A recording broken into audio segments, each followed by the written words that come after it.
ഇന്ന് നമ്മള് ഒരു ഷോപ്പിങ്ങിനായിട്ട് ഇറങ്ങിയതാണ് കേട്ടോ. ശരിക്കും അതെന്താന്ന് വെച്ചാൽ ഇന്ന് റൂം ക്ലീൻ ചെയ്തപ്പോഴാണ് ഒരു കാര്യം ശ്രദ്ധിച്ചത്.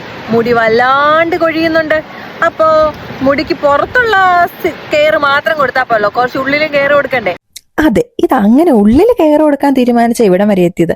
പക്ഷെ ഇറങ്ങിക്കഴിഞ്ഞ ഒരു കാര്യം ആലോചിച്ചത്, ഇന്ന് സൺഡേ ആയതുകൊണ്ട് 4 മണി വരെ ഷോപ്പ് ഉണ്ടായിരിക്കുള്ളൂ. പിന്നെ അവിടെ ഓപ്പൺ ആയിരുന്ന ഒരു ഷോപ്പിലേക്ക് പോയി. ഇപ്പൊ കടയിൽ കയറി കഴിഞ്ഞാൽ എന്റെ അവസ്ഥ കട മുഴുവനായിട്ട് മേടിക്കുന്ന സ്വഭാവം. അതുകൊണ്ട് ഇപ്രാവശ്യം വീട്ടിൽ നിന്ന് തീരുമാനിച്ചു ഇന്നത് മാത്രമേ മേടിക്കാമെന്ന്. ഇപ്പൊ ഞാൻ തപ്പി നടക്കുകയാണ്. ഞാൻ അന്വേഷിച്ചു വന്ന സാധനം അത് കിട്ടി, അവോക്കാഡോ.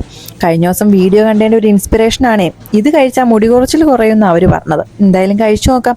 ഒരു ദിവസം കഴിച്ചാൽ പോരാട്ടോ, കുറച്ച് നാളത്തേക്ക് കഴിക്കണം. അവിടുന്ന് നേരെ ഒരു തൈര് മേടിച്ചത് മുടിക്ക് വേണ്ടിയിട്ടല്ല കേട്ടോ, വല്ലതും കറി വെച്ച് കഴിക്കണ്ടേ. അവിടുന്ന് നേരെ അടുത്ത സെക്ഷനിലേക്ക് പോയി. അവിടുന്ന് നോക്കിയത് ട്യൂണയാണ് കേട്ടോ. ഇവിടെ ടിൻഡ് ട്യൂണ കിട്ടും. ഇതിപ്പോൾ സൺഫ്ലവർ ഓയിലുള്ള ടിൻഡ് ട്യൂണയാണ്. അതും മേടിച്ചു. അവിടുന്ന് നേരെ പാല് മേടിക്കാൻ പോയി. പാല് തീർന്നിട്ട് കുറച്ച് ദിവസം ആയായിരുന്നു. പാല് മേടിച്ച് നേരെ നമ്മൾ പിന്നെ പോയത് ബില്ലടിക്കാനായിട്ടാണ്. അവിടുന്ന് എല്ലാം ഓരോന്നായിട്ട് സ്കാൻ ചെയ്തു. അപ്പോഴാ ഒരു കാര്യം ശ്രദ്ധിച്ച്, ഇവിടുത്തെ മെമ്പർഷിപ്പ് ഉണ്ടെങ്കിൽ നമുക്ക് ഡിസ്കൗണ്ട് ഒക്കെ ഉണ്ടായിരുന്നു. പക്ഷെ ഞങ്ങൾക്ക് ഇവിടുത്തെ മെമ്പർഷിപ്പ് ഉണ്ടായിരുന്നില്ല. അതുകൊണ്ട് ക്യാഷ് അടിച്ച് നേരെ ഇറങ്ങി. അവിടുന്ന് ക്യാഷ് ഒക്കെ പേ ചെയ്ത് നേരെ ഇറങ്ങി പോയത് ഇതിപ്പോൾ ഒരു ഇന്ത്യൻ ഷോപ്പ് എന്ന് വിളിക്കാം.